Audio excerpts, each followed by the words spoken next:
मीलम की हिमालयी वादियों में गूंजा योग का संदेश। आईटीबीपी जवानों संग योगाभ्यास में शामिल हुए भगत सिंह कोश्यारी व रेखा आर्या। नंदा देवी की छांव और गोरी गंगा के तट पर योग। मीलम में अंतर्राष्ट्रीय योग दिवस का अनूठा आयोजन। वाइब्रेंट विलेज मीलम से दुनिया को योग का संदेश। आईटीबीपी जवानों संग मनाया अंतर्राष्ट्रीय योग दिवस। हिमालय की ऊंचाइयों पर योग का संगम मीलम में पूर्व मुख्यमंत्री कोश्यारी और मंत्री रेखा आर्या ने किया योगाभ्यास।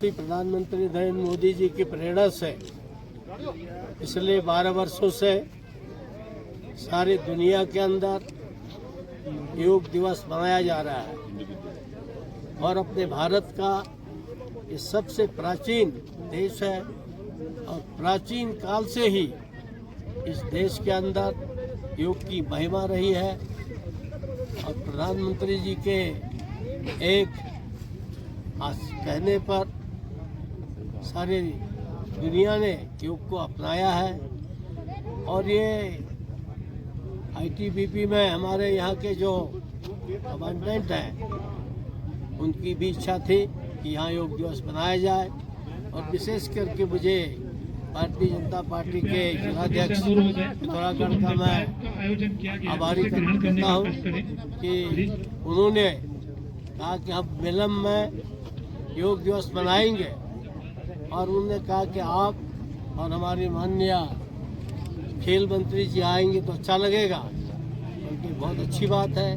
तो ये मीलम जो कभी हमारे उत्तराखंड का सबसे बड़ा गांव था, सबसे बड़ा शिक्षा का क्षेत्र था, सबसे बड़े व्यापार का क्षेत्र था, आज ये एकदम ऐसा लगता है कि यहाँ की सारी आबादी खत्म हो गई है।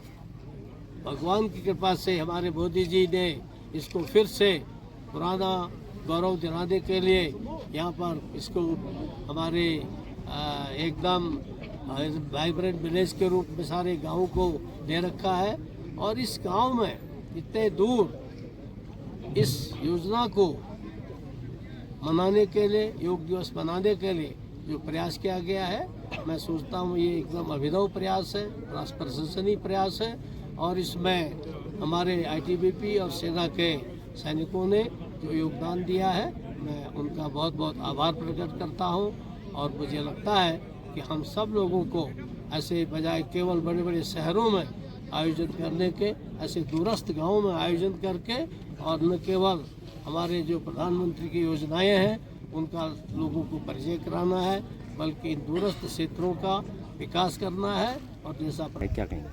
देखिए, सबसे पहले तो पूरे देशवासियों को, उत्तराखंड वासियों को, पूरे विश्व को इस अंतर्राष्ट्रीय योग दिवस की बहुत शुभकामनाएं हैं।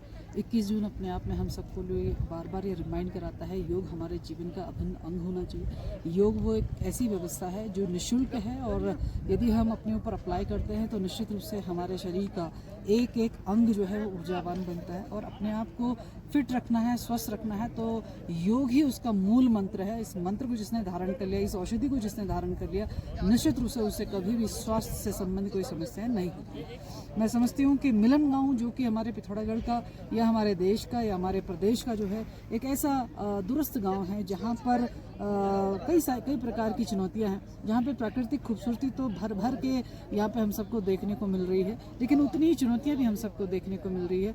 मीलम गांव की मातृशक्ति हो, हमारे युवा शक्ति हो, हमारे वरिष्ठ शक्ति हो, सबके साथ संवाद कायम करते हुए उनको इस बात का एहसास कराने की कोशिश मैंने और आदरणीय हमारे पूर्व मुख्यमंत्री आदरणीय भगत सिंह कोश्यारी जी, उन्होंने करने की कोशिश की। आप हमारी प्राथमिकताओं में हैं, आप वाइब्रेंट विलेज के रूप में प्रधानमंत्री जी की प्राथमिकताओं में हैं, आप दूरस्थ होने के बावजूद भी आप हमारे प्रथम गांव के रूप में हैं। हम आपके बीच में लगातार इसी प्रकार से आवागमन और आने वाले समय में आप भी जिस प्रकार से शहर में लोग आपस में एक तरीके से कनेक्ट रहते हैं, उसी तरीके से आप भी हमारे पूरे कनेक्टिंग जोन में हमेशा हमारे साथ में रहेंगे।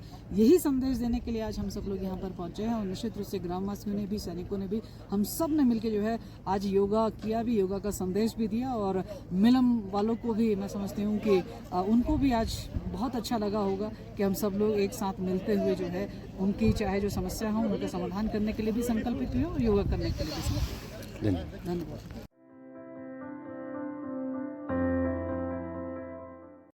धारचूला के ब्यासवली गुंजी में कूड़े के ढेरों के बीच पर्यटन का विकास, प्रशासन की अनदेखी पर भी उठ रहे हैं सवाल।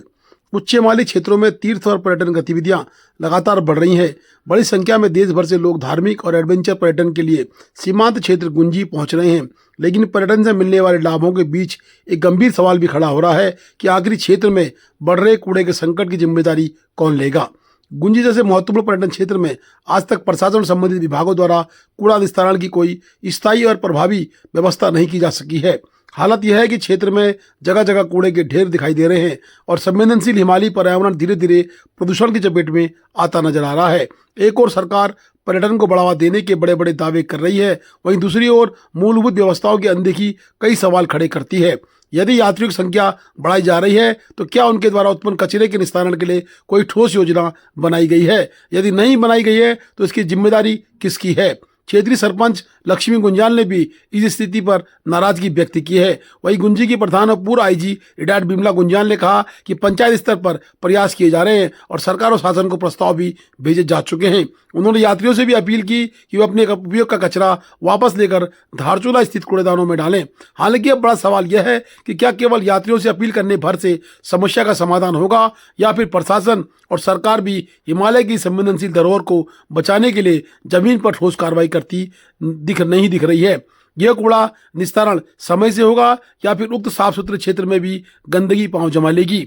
वहीं उप जिलाधिकारी आशीष जोशी ने बताया कि जिला पंचायत के द्वारा जगह जगह कूड़ेदान बनाए गए हैं और उनके द्वारा पूर्व में भी वाहन से कूड़ा निस्तारण की प्रक्रिया को आरंभ किया गया था। पता करते हैं कि आखिर कूड़ा निस्तारण क्यों नहीं हो रहा है। जल्द ही कूड़ा निस्तारण करने के प्रयास किए जाएंगे। धारचूला के जवाहर सिंह नबियाल स्टेडियम में आज योगा दिवस के उपलक्ष्य में उपजिलाधिकारी धारचूला के नेतृत्व में योग अभ्यास कार्यक्रम किया गया। बता दें कि आयुष की टीम के द्वारा योग अभ्यास पूर्व की भांति आज भी नबियाल स्टेडियम में किया गया। उक्त योगा अभ्यास में तहसील प्रशासन की पूरी टीम के साथ साथ स्थानीय लोग भी मौजूद थे। आयुष के डॉक्टर सिरखाल ने बताया कि योग में 60 लोगों ने प्रतिभाग किया और योग की बारीकियों को जाना। बता दें कि 21 जून को अंतर्राष्ट्रीय योग दिवस के रूप में योगा का अभ्यास लगातार प्रशासनिक इकाइयां, सरकार के लोग, स्थानीय नेतागण व जनप्रतिनिधि करते हैं।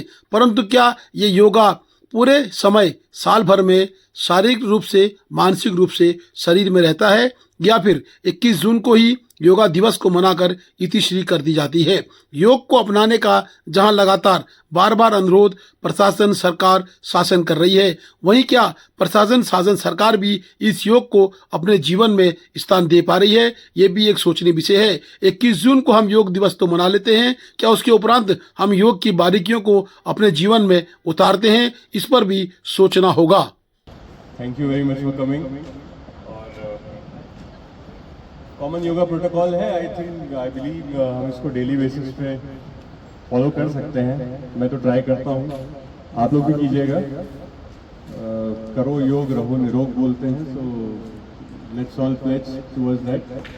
अभी एक ये नशा मुक्त भारत अभियान के तहत एक शपथ है, इसके लिए आप सभी अपने अपने स्थान पर खड़े हो जाएं और मेरे साथ शपथ को दोहराएंगे। किसी भी राष्ट्र की ऊर्जा होते हैं तथा युवाओं की शक्ति का समाज एवं देश के विकास में महत्वपूर्ण योगदान है। अतः यह अति आवश्यक है कि नशा मुक्त भारत अभियान में सर्वाधिक संख्या में युवा जुड़ें। देश की इस चुनौती को स्वीकार करते हुए हम आज नशा मुक्त भारत अभियान के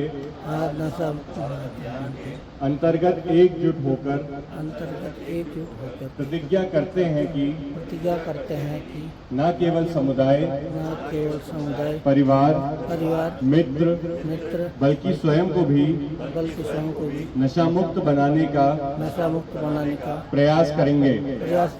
क्योंकि परिवर्तन की शुरुआत स्वयं से होनी चाहिए। इसलिए आइए हम सब मिलकर अपने राज्य उत्तराखंड को नशा मुक्त बनाने का दृढ़ संकल्प लें।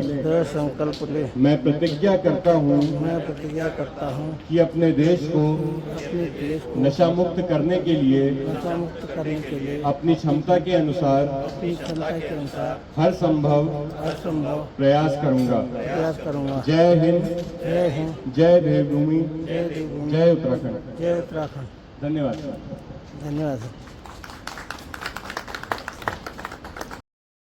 Please do like, share and subscribe DCL News.